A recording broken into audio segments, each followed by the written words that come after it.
Hello, my name is Victor De Stefan, and I am a proud member of the Teen Art Council here at the NSU Museum. I'm Annabella Ruiz. I'm also a member of the Art Council. I'm Mel Monroe, and I'm also a member of the Art Council. I'm pretty sure you can tell I'm a part of the Teen Art Council. My name is Janae Smith. What was it particularly that drew you to the period of the Expressionists, particularly Monet, in your work? Wow, what a way to begin. So first of all, thank you all for being here. My name is Nathalie Alfonso. I'm from Colombia, but I've been living here 16 years. I went to Broward College and FIU, so I kind of got my education in art in South Florida. And my work is informed by my own experience moving to the United States, becoming a worker, cleaning houses, doing construction work, and kind of having a disconnect in between how to speak about this type of labor that's never spoken about and connected to drawing and painting, so I could feel less nervous about presenting myself as a worker. So most of the drawings and paintings or installations that I've been done in the last 10 years are meant to be destroyed. They're most of the time are ephemeral. For the NSU exhibition, there is a drawing that I did in panels of wood that for the first time are meant to be collected, and I'm terrified about that because I've never made work to be collectible. But I'm kind of also embracing that as a mid-career artist, kind of creating a new foundation for my financial studio stability. But anyways, that's a short introduction there. My interest in Monet actually, it goes back a few years now, but mainly last year I was nominated for a prize that I didn't get, but it's okay, where I became more aware of the works of Joan Mitchell. And she was a painter from the 60s, very famous in the United States, abstract expressionist. And I happened to see an exhibition where Mitchell and Monet were comparing each other in their works. And one of the quotes that I saw in the catalog of the exhibition said, Mitchell said, "I do not copy Monet." And that resonated with me because I'm constantly thinking how as artists we are copying and pasting most of the time. It's kind of hard to, I don't know, this idea that we are making something that's never been done before. It's a little bit kind of outrageous, I guess, for me. So I started to navigate these notions of Monet paintings and John Mitchell's paintings to think about how I perceive landscape, specifically related to my experience biking through the Everglades, and kind of how when I'm going biking at 15 miles per hour, more or less, I'm not necessarily studying the landscape, but there is like this glimpse of an image of the landscape that I want to bring. And when I was in the museum installing the piece, the drawing became kind of maybe a reflection of like a reminiscence of my memory. So that's how I hope that answered the question. Thank you very much. Thank you. I'll pass Thank it you, off to Victor. Annabella now. Hello, Alejandro. For a first question, just what drew you to make art? Hi guys, I'm Alejandro Piñeiro. I was born in Cuba and I was raised there too. And kind of to start and try to answer your question here is, I kind of it came natural, very natural to me.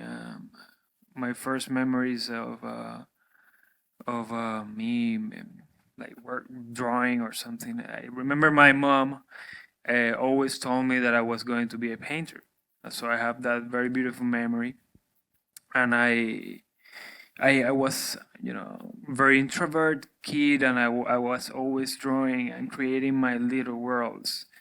And then when I was around 4 years old, my mom got married with a sculptor in Cuba that was a professor of the Academy of Arts in Havana. And so we moved into his house, and he had a beautiful painting studio where he did a lot of ceramics to paintings. And for me, that was, when I saw that, I was like, wow, this is paradise for me. And I really kind of understood in that moment that there was something, so a realm beyond, reality that existed, called art. So kind of that way I started making some oil paintings when I was like 5. I think on my Instagram there's a little photo of me like with my first oil painting when I was 5 years old. Then I kept going to school and and kept drawing. And when I was around 14 years old, I decided to get into the Academy of Arts in Havana, and I pursued a dream from that moment. So till now, so I guess I was very lucky to fall into a family that is. Grew up in a family that is very loving. Or my mom and my father and my stepdad, they always supported the idea of me being an artist, being a painter. So when I decided when I was 14, 15 years old, I was really supported, and that's very important for me. So like around there, so I decided, and then a lot of things happened. I went to art school, then I was a professor, and so we can keep talking about that in next questions. Thank you. Thank you so much. I'll pass it on. For Lulu, now, do you think you could tell us about how you found your art career in museums and the fine arts, aside from other art careers? Hi, everybody. My name's Lulu Sanchez. I was born in Miami and raised here as well. It also started for me very early on. Like you, I grew up in like a very creative household. When I was born here, my parents had like recently moved back to Miami. My dad was from here. And they moved here because they were both working for an artist who was their close friend, my godfather. And so I was growing up in the studio. My mom helped like manage the studio, interface with galleries and stuff. And my dad was like his second hand and like collaborator working on frames, and he made the frames for my show. So it's always been like a very tight knit. I've been very close to art, but my mom had a band in the 80s that was very performative. So I grew up seeing a lot of art in my home made by their friends, but also both of my parents, like they had those jobs and then they went on to have different careers afterwards. So I always wanted to pursue my art. It was always the thing that I was doing for fun, really, from as long as I can remember, as I'm sure is the case with some of you guys. But then how I found my way into the museum. I pursued going to some of the magnet art programs that are in South Florida. I went to Norland Middle School, but then I also went to Nautilus Middle School, which is not an art program, and then I went to the high school, Dash, and I learned about a school in New York that was free tuition for all students, Cooper Union, so I gave it a shot, and I was really lucky to get in there. So then that's when it really made it possible for me to pursue a career in the arts, because I wasn't like burdened with debt from that. And living in New York was its own education, and upon my return to South Florida, it was like coming home and being here for the first time as an adult, and like getting to know different people in the arts community that had moved here, and speaking as like someone who grew up here. I think I just found my way into conversation with curators and people at this museum, and that's where we end up today. Meeting new artists that I didn't already know, so Thank you for the question. Thank you. I direct this to all of you. We can start with you, Alejandro, first. What were the biggest difficulties in this career path, and how did you overcome them? That's a very interesting question. There are many difficulties. I think if you find an answer to all of them, you can die or, go somewhere else. There will, always be obstacles and difficulties. And just to talk about a little bit, kind of the first ones, when I was 16, so I get into the Academy of Arts, and then I started, I was always trying to pursue how to paint, how to draw, how to master those skills. And then I was like on that every day, like trying to make a portrait, do a life portrait, this and that. But then the most difficult part was how to be creative. Where am I gonna get this thing coming from? How am I gonna amass some kind of energy or something to put into my work? How is that going to be possible? And I spent years thinking about that, and I still do. I am always trying to see, where what I'm gonna be talking about. I recently discovered that just being yourself and kind of looking inside yourself and is a way where you can discover and you can talk to people universally. I come from Cuba. I was born in Coahuila, a very little town, very poor. And I dreamed of showing my work out of there. How am I gonna get this done?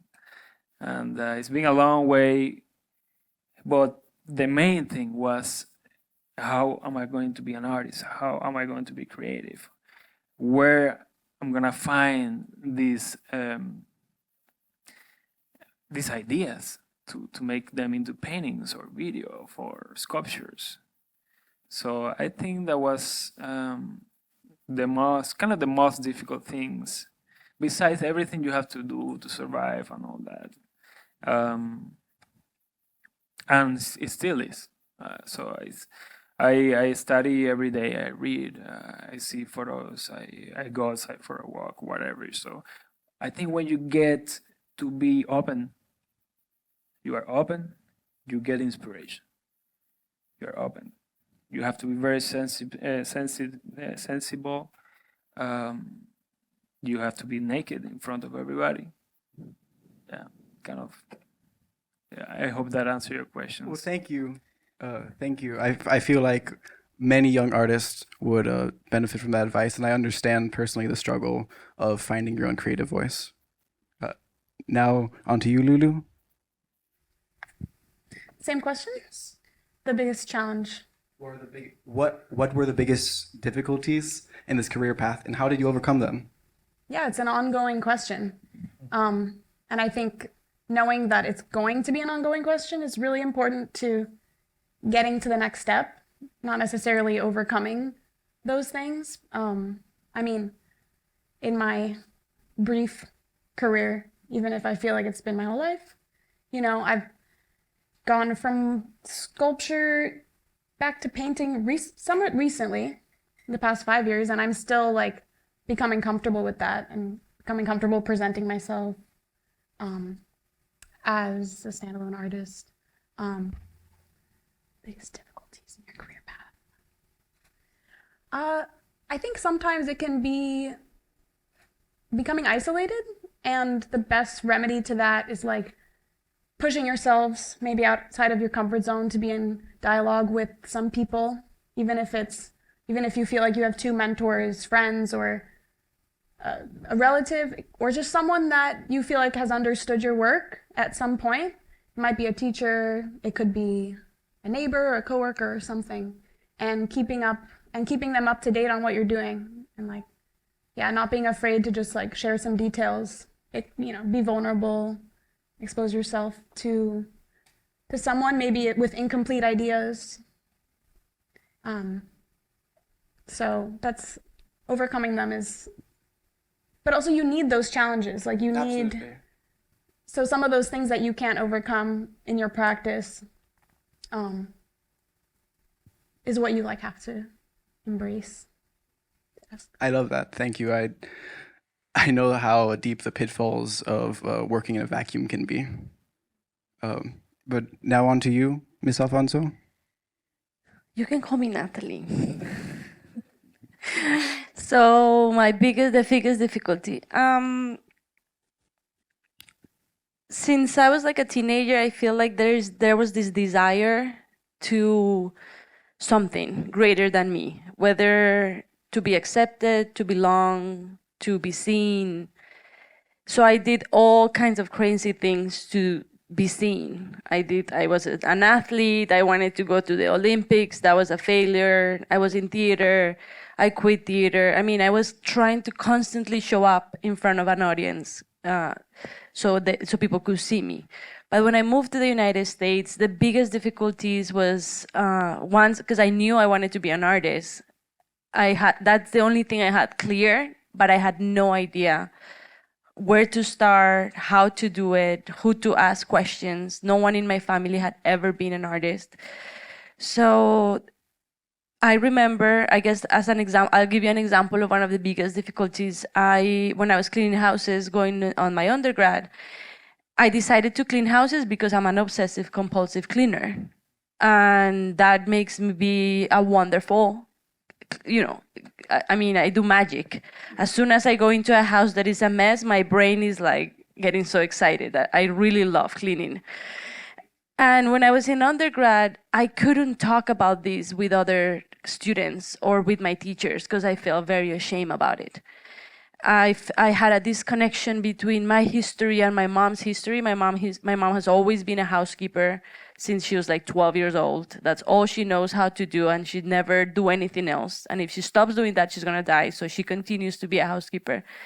But she was invisible in my life. Like I never talked about her. I never really embraced that she was this. But when I started cleaning houses here, I did it because it was giving me way more money than doing other jobs. Like when I was a cashier, I work in an office as an assistant, as a receptionist, and all of those jobs were so low pay that when I discovered that I could have my own schedule, work only 5 hours a day, and still make my rent, my car, my phone, everything, I was like, I'm gonna clean houses.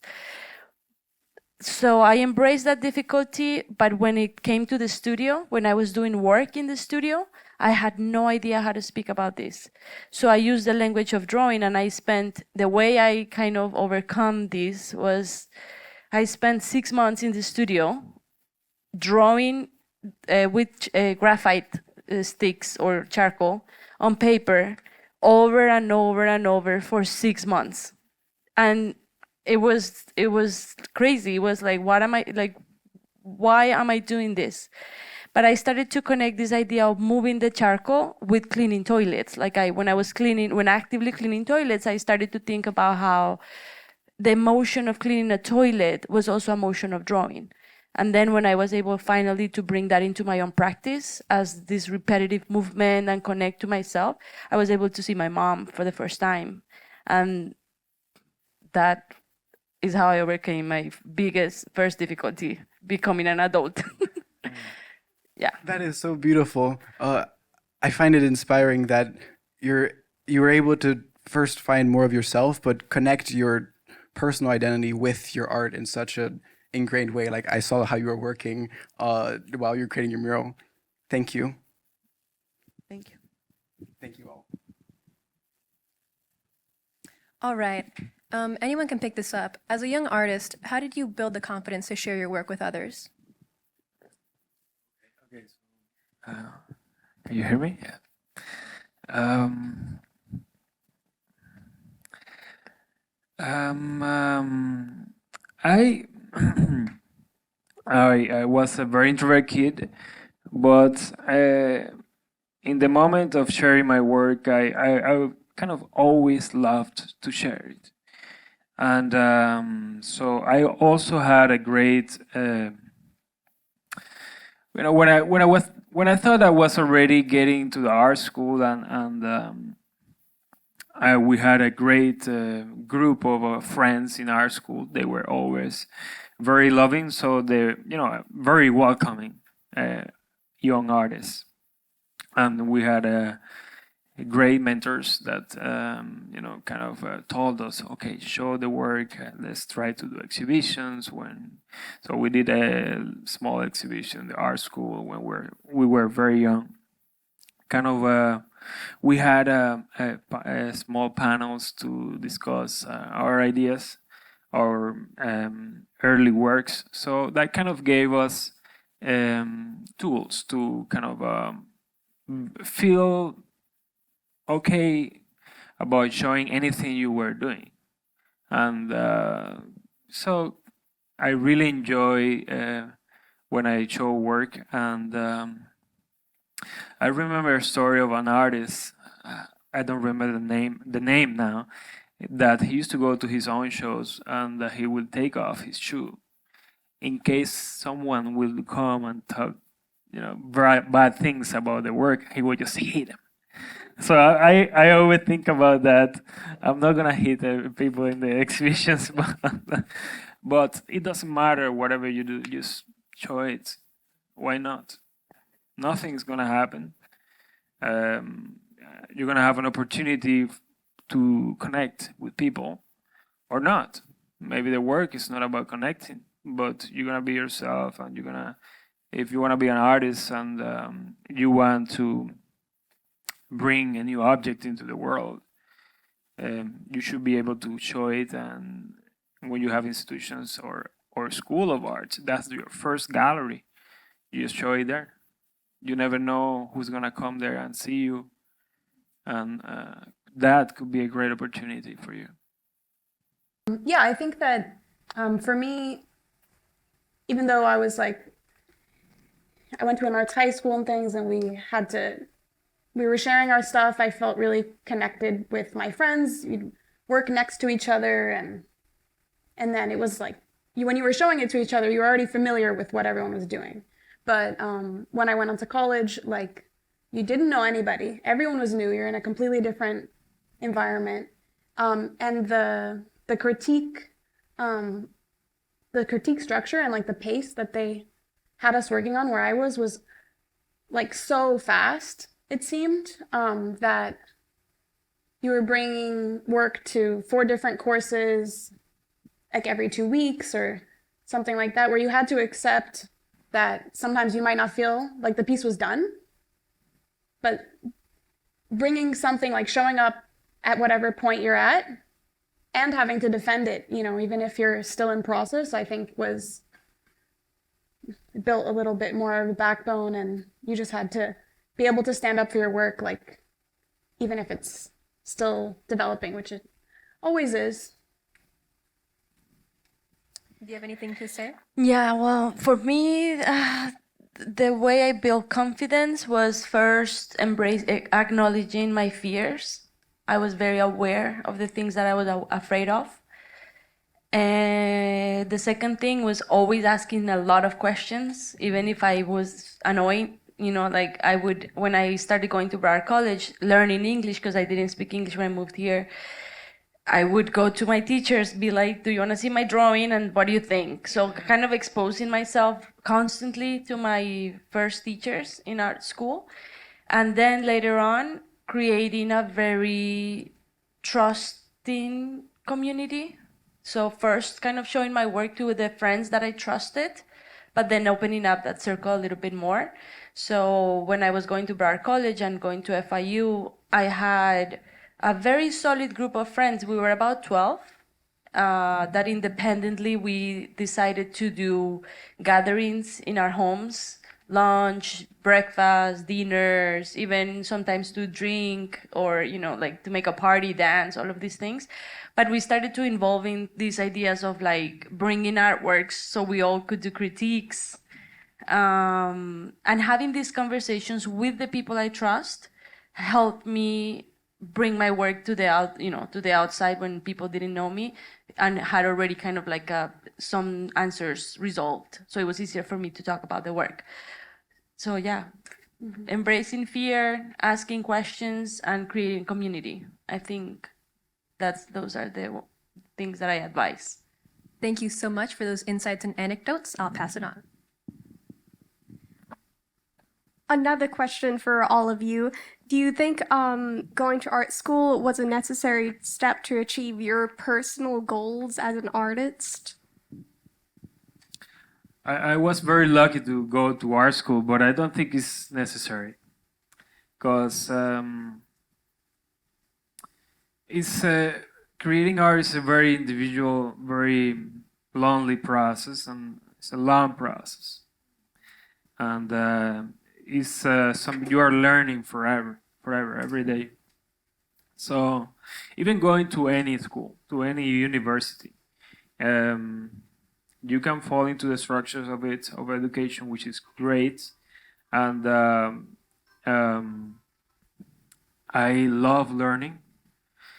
I think if you have the desire of learning, even though if you go or not to an art university, you're gonna be fine, because you can create your own methods of learning. You can study history of art if you want. The knowledge, especially today with the internet, is there.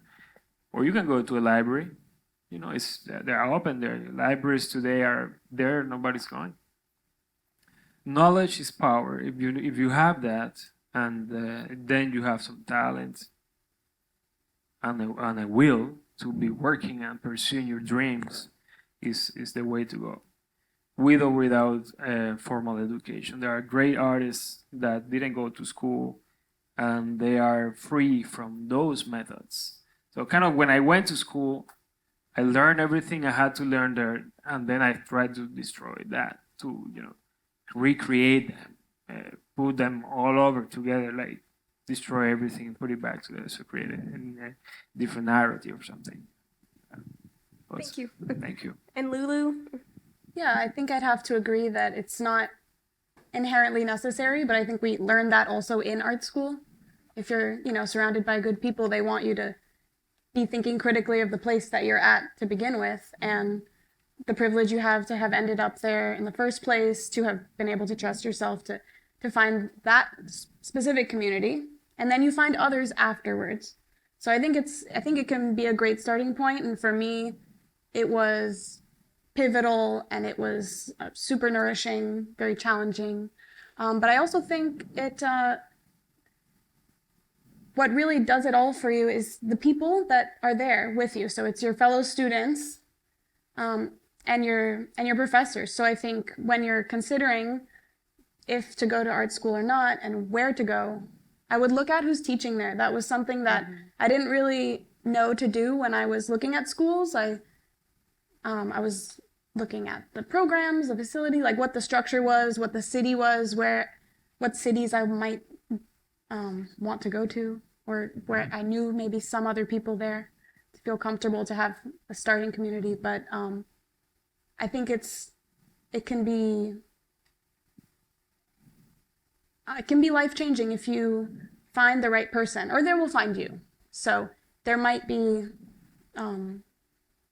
mentors at a specific place that isn't in the type of program, it's only an art program. So you might find someone doing really interesting in more of a liberal arts school, or even in a science background, where like your art is going to be about, if you want to learn about environmental sciences or different fields of study, I think that it can make you an even more interesting artist to diversify what you're studying. Thank you. That's really good advice. I love to add something that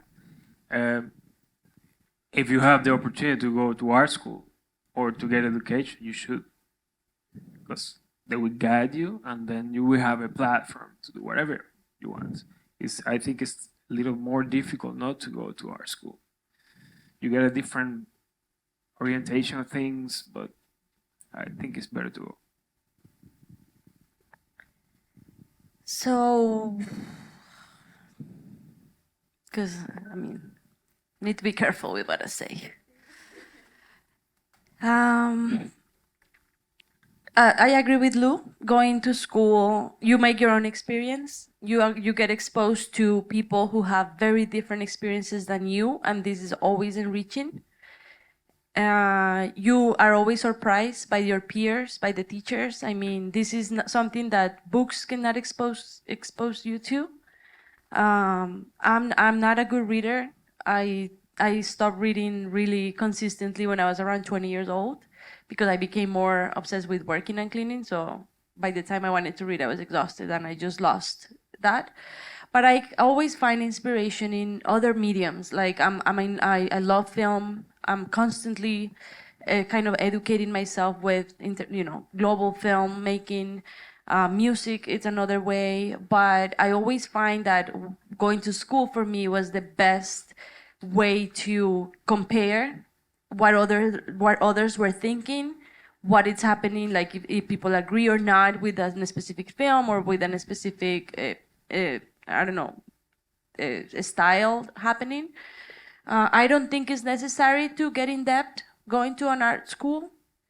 I don't think that I think that everybody should be very aware and how to move forward without getting loans for art institution, from public schools.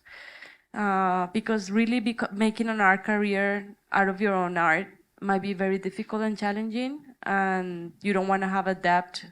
So I don't agree on, those are the things, but for me, art school was definitely very important. Every school I went to gave me something, specifically my teachers were wonderful, so yeah. One more thing. I think that something that's interesting that does happen in art school is like you are exposed to text. I've struggled with reading as a child. We're visual learners most of the time, but having been exposed to everything, there's times now I go back to texts, and often like your professors and people that are teaching you these things, they have like a historical or like a personal connection, like they were there or they contributed.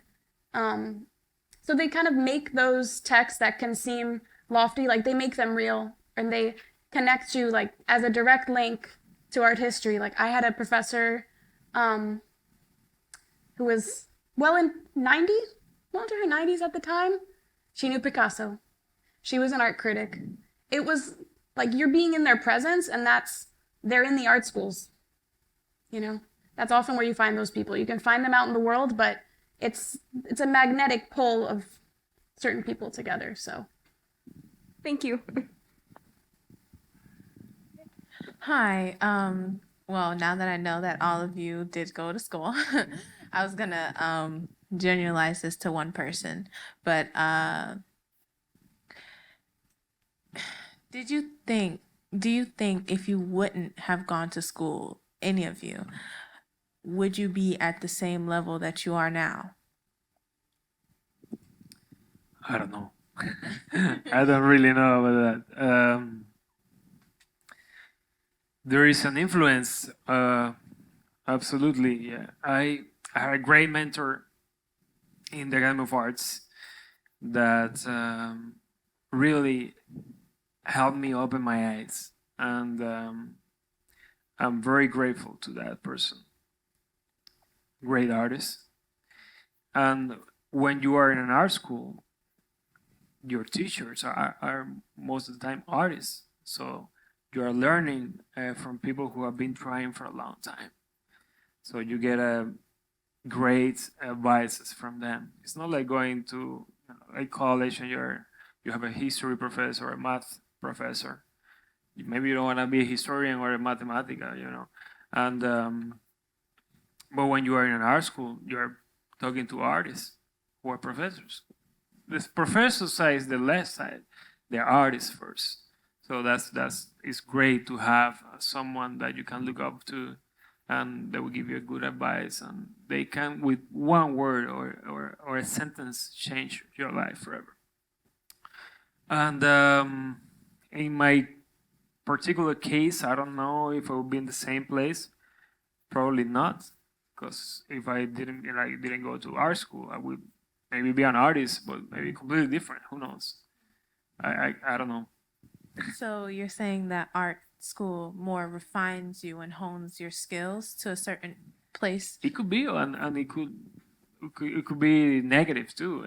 Depends on the person, depends on your professors, your experiences there, your life. But it does help. It does help. It's very positive. At least in the academy where I went to,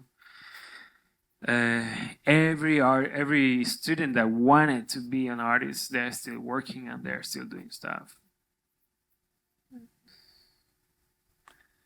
I'm really happy to be here in this museum, in this show now. It happened sooner than I thought it would. And I don't know what my life would have been like without the art school. I mean, I was here in Miami. I possibly would have stayed here. Like, I did leave for college and I came back. I think that if I had not gone to art school, or if I had gone to a local art school, I might have, at this point, wanted to go elsewhere, to greener pastures. I would have been ready to experience another city. But I think that for me, by going to a new place, clean slate, new people, new experiences, I got to jumpstart a lot of growth and change. And for me, it was the right time to come back to Miami in 2018. So, and then all the things that I've done since then have led me here. So, yeah, I'm glad to be where I'm at with all you guys. And I think if I hadn't gone, I might have still been searching for that experience,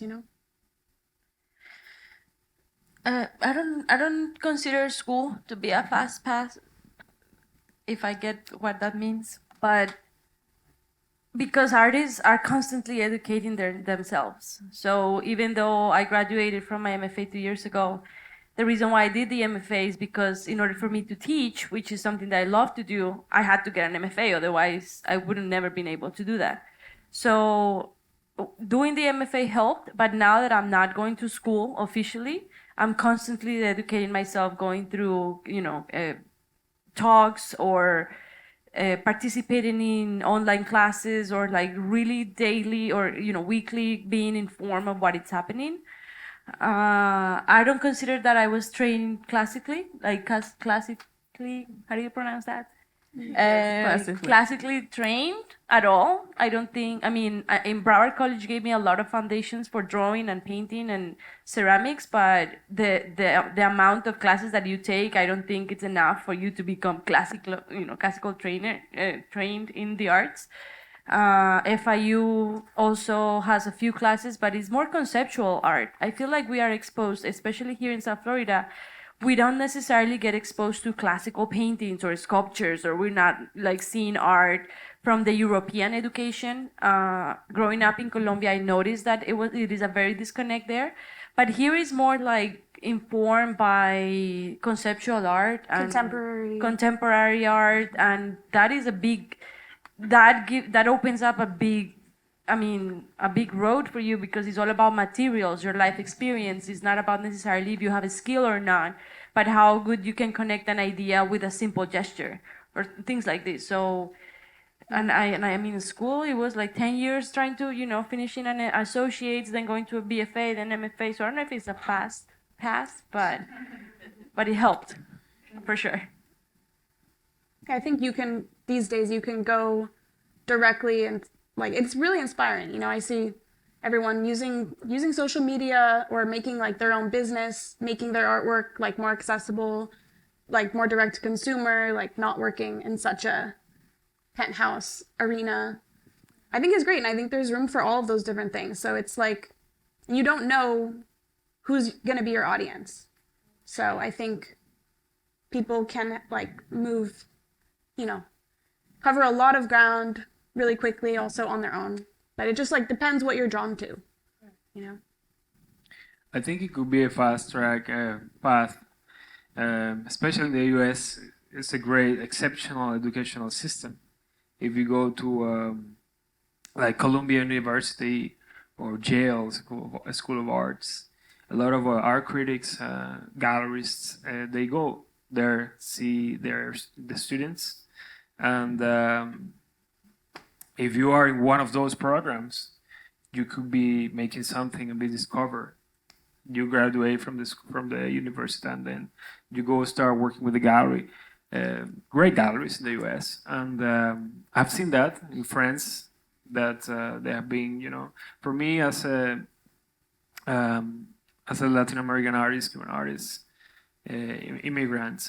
So it's taken me a longer time to kind of start working with U.S. galleries because I didn't go to art school here in the U.S. So I went to art school in Cuba, graduated 13 years ago, and then I don't know how I ended up working with galleries in the U.S. and I ended up living here, And but if you go through the U.S. educational system, you will have a lot of opportunities that can be very favorable to you. Well, thank you for those perspectives and that input. It was very informational and very eye-opening to a lot of young artists, such as myself. And I think it is time for us to head to our next topic.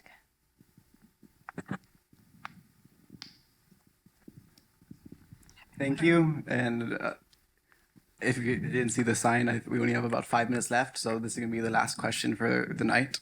And I believe this one's a very impactful one. And it's maybe as a whole, and I'm modifying the question, what event, person, thing in your past had the most impactful influence on your artistic practice? Oh my God.